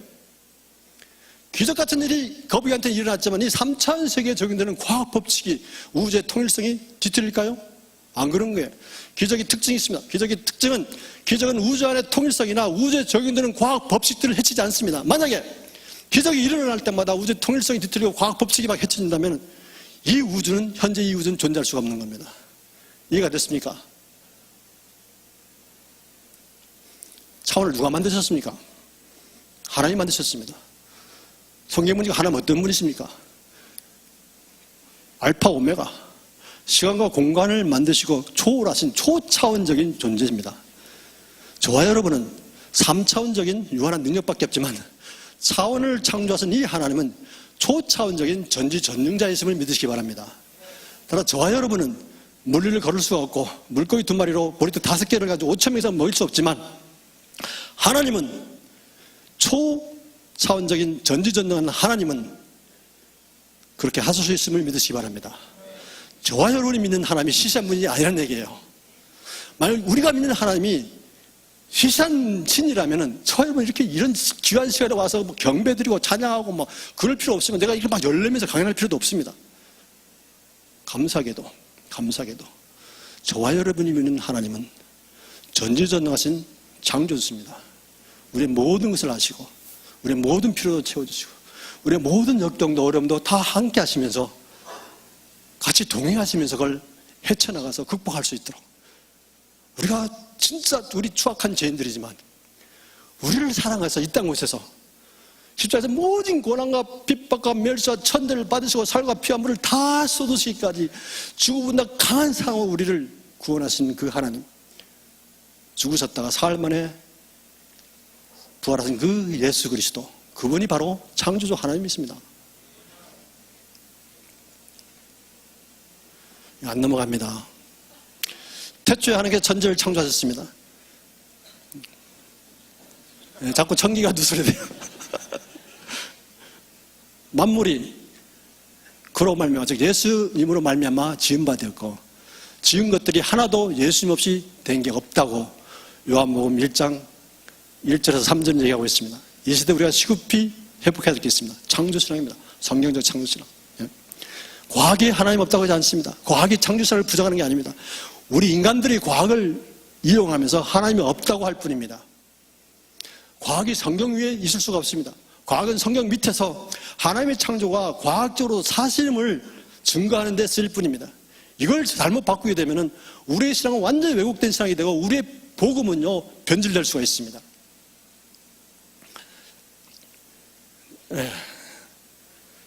네, 중요한 순간은 꼭 이렇게 됩니다. 왜 꼭 예수님일까? 내가 참 궁금했습니다. 제가 예수님을 영접한 이후에 구원의 방법이 많을 것 같은데 기독교에서는 예수님만 고집하는 거예요. 예수님만 믿어야 된다. 여러분 그거 궁금하지 않으셨어요? 좀 궁금했어요. 제가 마음으로는 다 믿었지만 성령의 은혜죠. 하나님의 은혜. 내가 이성적으로는 안 믿었지만 내가 마음속으로 아멘 했다는 뭡니까? 성령님께서 역사하신 거예요. 그러면서 궁금한 그대로 남은 거예요. 그래서 내가 먹지로 막 풀려고 하지 않았습니다. 저는 항상 하나님의 말씀으로 푸는데요. 제가 뉴질랜드 한 20년 전에 그 국제학술대 초청받아서 갔다가 어느 날 오후에 목장을 방문했어요. 목장이 뭐가 있으면 양떼가 있죠, 그렇죠? 이 양떼를 보는 순간 딱 떠오른 말씀이 있었어요. 이사야 53장 6절 말씀입니다. 너희는 다 양 같아서 죄갈 길로 가면서 모든 죄악을 짓고 너희 모든 죄악을 하나님께서는 예수님께 담당시켰다는 그 말씀이 떠올랐어요. 그러면서 바로 이거구나. 하나님과 예수님과 우리의 관계가 이걸로 설명할 수 있구나 걸 알았습니다. 하나님께서 영감을 통해 힌트를 주셨어요. 그 목장에 갔던 이런 풍경이었어요. 양떼들이 아주 한가롭게 거닐고 있고 그 주변에 그 숲이 있더라고요. 숲. 저걸 상상했습니다. 저 숲에 맹수가 살고 있다 라고 가정했어요. 그리고 숲을 지나면 절벽이 있다고 상상했습니다. 근데 양떼들은 그 숲속에 그 사랑은 맹수들이 사는 걸 몰라요. 그 양떼들은 가끔 이렇게 댕기다 글로 들어가잖아요. 숲으로 들어가면 잡아먹게 죽는 거예요. 설령 잘 통과했더라도 절벽 때문에 떨어져 죽습니다. 근데 문제는 양떼가 몇 마리 안 됐을 때는 그 목동이 양떼를 전부 다 관리할 수 있었어요. 그 숲으로 못 가도록. 그런데 양떼가 막 불어났어요. 이겁니다. 이 그림을 보면서. 수많은 양떼들이 이제 번식해서 많은 양떼가 많아졌습니다. 그래서 목동이 할 일이 뭡니까? 양떼를 잘 지키는 겁니다. 맹수들로부터 잘 지키는 겁니다. 근데 양떼가 많았기 때문에 목동 한 명이 다 지킬 수가 없었습니다. 많은 양떼들이 막 숲으로 가서 막 맹수 잡아먹고 죽고 절벽에 들어 죽는 거예요. 그러니까 목동이 마음이 어떻게 했습니까? 너무 아프죠. 자기 할 일은 양떼를 잘 지키는 건데 그걸 못하고 있잖아요. 목동이 고민하겠죠. 어떻게 하면 내가 양떼를 잘 지킬 것인가? 여러분 어떻게 하면 양떼를 지킬 수 있을 것 같습니까? 생각해 보십시오. 네? 맞습니다. 그 사실을 알려주면 됩니다. 그 숲에는 맹수들이 있다. 들어가면 잡아먹게 죽는다. 설령 통과했더라도 떨어져 죽는다. 이 사실을 알려주면 되겠죠. 목동이 다 인도하면 좋겠지만 인도할 수가 없어요. 그 사실 알려주면 끝나는 겁니다. 그럼 알려주려면 의사소통이 돼야 되겠죠. 그럼 어떻게 하면 양떼와 이 목동 의사소통할 수 있겠습니까? 대답이 뭘까요? 해답이 너무 심플하죠. 양이 목동이 되거나 목동이 양이 되면 됩니다. 근데 모든 양들이 목동이 될 필요가 없겠죠? 목동이 양이 되면 끝나는 거죠. 목동이 양이 돼서 양들의 언어 수단으로 소통수단으로 다 얘기하는 거예요. 알려주면 되겠죠. 이게 바로 하나님과 예수님과 우리 인간과의 관계입니다. 우리는 다 양 같은 존재였어요. 하나님 보시기에. 다 제각길로 가면서 범죄했습니다. 하나님께서는 우리의 모든 죄악을 그에게, 예수님께 담당시켰다 그랬지. 하나님께서는 우리를 구원하시기 위해서 우리 인간들이 하나님 될 필요가 없습니다. 하나님이 인간이 돼가지고 인간의 언어 수단으로 이 구원의 진리를 가르치고 실천을 보여주시면 될 거 아닙니까? 과학적 진리는 구원의 진리가 될 수가 없습니다. 과학은 창조의 비밀, 하나님께서 만드는 창조의 비밀을 밝힌 수단일 뿐이지 구원의 진리를 결단코 대체할 수가 없고요. 과학이 성경보다 앞설 수가 없습니다. 위에 있을 수가 없습니다. 예수님이 이 땅에 오셔서 가르치시죠. 네, 가르치십니다. 네. 그리고 나중에는 모든 십자가를 지시고 우리가 당할 고난을 다 당하시고 나중에 십자가에서 죽으시죠. 누구 때문에? 우리의 죄 때문에, 저와 여러분의 죄 때문에. 누구를 위해서? 우리를 구원하기 위해서. 왜? 우리 하나님의 형상을 대로 지음받은 천하보다도 귀한 존재이기 때문에 저와 여러분은 하나님 앞에 구원받을 존재인 겁니다. 우리를 구원하기 위해서 예수님께서는 하나님께서 이 땅에 몸소 오셔서 죽으시고 그 죄값을 다 종량하셨습니다. 그리고 3일 만에 부활하셨습니다. 예수님은 인류 역사상 존재한 사람이면서 이 땅에 오신 창조주 하나님을 믿으시기 바랍니다. 이게 안 믿어진다면 우리는 안타깝게도 복음을 제대로 못 믿는다고 복음을 나중에 훼손하게 됩니다. 읽겠습니다. 시작. 사람이 마음으로 믿어 의에 이르고 입으로 시인하여 구원에 이르니라. 예. 읽겠습니다. 시작. 내가 진실로 너에게 이르니 내 말을 듣고 또 나 보내신 이를 믿는 자는 영생을 얻었고 심판에 이르지 않으니 사망에서 생명으로 옮겼느니라. 이게 진리입니다. 이게 진리입니다. 결론입니다. 과학은 결코 창조주 하나님을 부인하지 않습니다. 우리 인간들이 과학을 들먹이면서 하나님이 없다고 할 뿐입니다. 과학적 사실과 법칙들은 창조주가 계시됨을 증거하고 있습니다. 진화론은 과학 법칙에 위배되고요. 예수님은 창조주 하나님이시면서 우리를 구원하는 유일한 구세주이심을 저는 믿으시기 바랍니다. 감사합니다. 고맙습니다. 제가 기도로 마치겠습니다. 기도. 창조주 하나님 감사합니다. 짧은 시간이지만 우리 주님께서 사랑하시는 우리 중앙교회 청년 대학부와 함께 우리 하나님에 대해서, 예수님에 대해서 제가 생각하면서 우리가 이렇게 하나님의 말씀을 나눴습니다. 하나님 강구하기는 이 험난한 세상에 이 첨단 과학 시대 우리 하나님에 대한 사랑과 믿음을 잃지 않게 해 주시옵소서. 한 손은 창조신앙, 한 손은 구원신앙을 가지고 이 세상을 나가서 변화시키는 주님의 강한 군사들이 되게 해 주십시오. 각 분야에서 훌륭한 리더들이 돼서 이 세상을 변화시키는 그 하나님께 영광 돌리는 귀한 중앙교회 우리 청년 자매들 형제들이 되게 하여 주시옵소서. 감사하며 예수님의 이름으로 기도드리옵나이다. 아멘. 우리 하나님께 영광의 박수 올려드리겠습니다.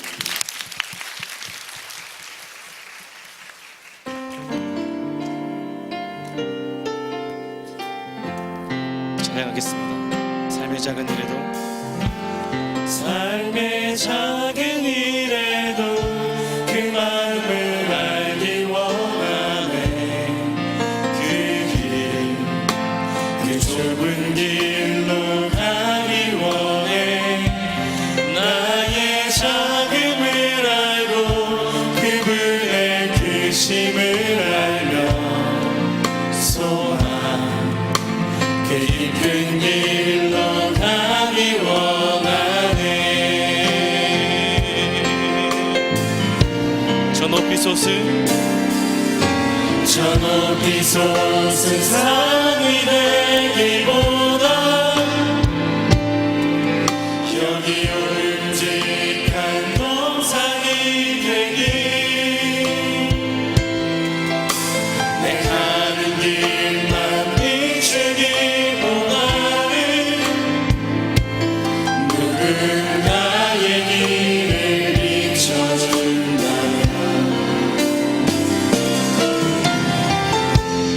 내가 노래하듯이 또 내가 얘기하듯이 삶을 난 그렇게 주기 원하네. 삶의 한 ton이라도 그분을 안기 원하네.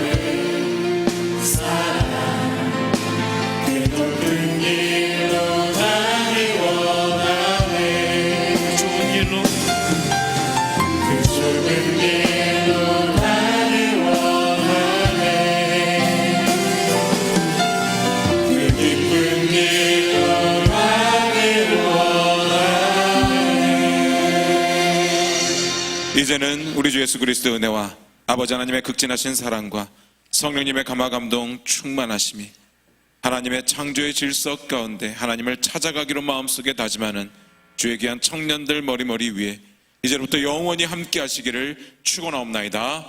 아멘.